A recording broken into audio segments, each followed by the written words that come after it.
Entrevistas Alfa. Hello, Sir Peter. How are you? I'm very good, Cristina. How are you? Fine, thank you. Very excited because the world's going to see really soon like the treasure, this incredible treasure that you had in your hands, being the first person in 50 years to watch this. And how was it to you when you went, I don't know, maybe home or to the studio and saw this material for the first time? Well, I mean, it's two things, really. I mean, I watched it with the knowledge. I mean, as a Beatles fan, I'd read books for 40 years, and all the books have said that this period of their career, the Get Back, project which became Let It Be eventually, is like they were breaking up, they were miserable, it was terrible, they hated doing it, and the cameras were filming them, and so I had read all this, and I mean, if that was a truth, I wouldn't have made this film because I didn't want to make a film about the Beatles being miserable, but I needed to see it, obviously, because no one had seen it in 50 years. But so I was sort of dreading it a little bit when I started to watch it. But then that's not the reality. That's completely wrong, because they did break up in April 1970. In May 1970, Let It Be and the movie and the film come out. But the filming took place 15 months earlier.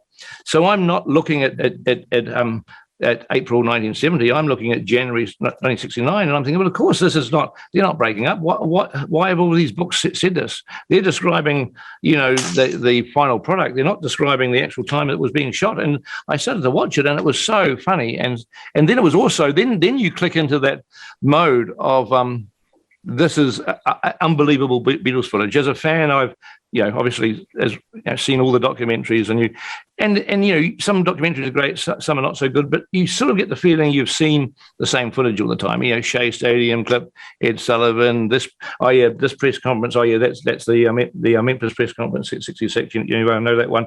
There's a limited amount of Beatles footage. Hard Day's nightclub, and suddenly I'm looking at dozens of hours of Beatles footage that no one has ever seen. These guys shot it and they put it in a vault and didn't want anyone to see it. And for 50 years it sat there. And I'm looking at the most unbelievable Beatles footage I've ever seen in my life as a fan. Unbelievable. There's nothing better than this footage. It's intimate. It's personal. It's the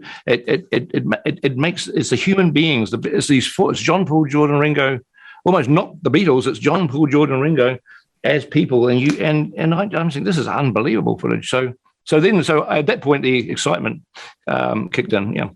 As you're saying, we're used to, as the fans, to watch that material, that videos, just as fans, just watch them and being outside and far. But with this project and with your work, we feel like witness, like we are there witnessing everything in the studio by their side. Can you recall any moment or specific scene that made you say, yes, I want to do this? No, it wasn't really like that, because, Michael Lindsay Hogg shot the footage, and he shot it for 22 days, over 22 days as they were doing this project. And I didn't want to, commit to doing it till I'd watched it all, because I wanted to make sure, I wanted to know exactly what this footage was before I agreed to make the movie. And it's really the friendship that affected me. It's the fact that these guys clearly love each other, and that is not a moment. It's not a one. It just comes across as a sort of energy and a vibe throughout it, and you come away thinking, God, these guys they're really great guys. They're nice guys, and they have so much affection for each other. And it's just it's that feeling that has, emotionally affected me the most. Okay. But they also, they end up going up onto the rooftop of Savile Row for the concert, and I'd seen, bits of the concert in various documentaries. But this is, I watched all the rushes of the concert, 45 minutes, 10 cameras. And I just thought, God, the whole concert is 10 times better than anything I've ever seen. When I see one or two songs from the rooftop, seeing the whole thing is just so much better than watching bits and pieces. So, one of the first things I said to Apple after I watched it, I said, look, we'll figure out how to tell the story. But I said, the one thing we got to do, we got to put the entire rooftop concert on. And they said, really? And even Paul McCartney wasn't so sure. He said, I don't know whether people really want to see all of it. And I said, yeah. And then we edited the rooftop.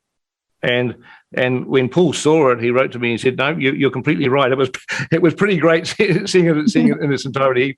He said, "I didn't think that it would work, but it's fantastic." He was excited. So yeah.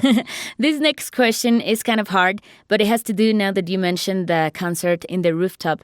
So it was amazing. This was amazing. The cameras, the editing, the treatment of the colors. For example, the red jacket of Ringo that looks amazing. So if you had to pick any process of all of this project, what would you say was the most challenging? The one you said, "Oh my God, this is hard, and we should put more attention to this."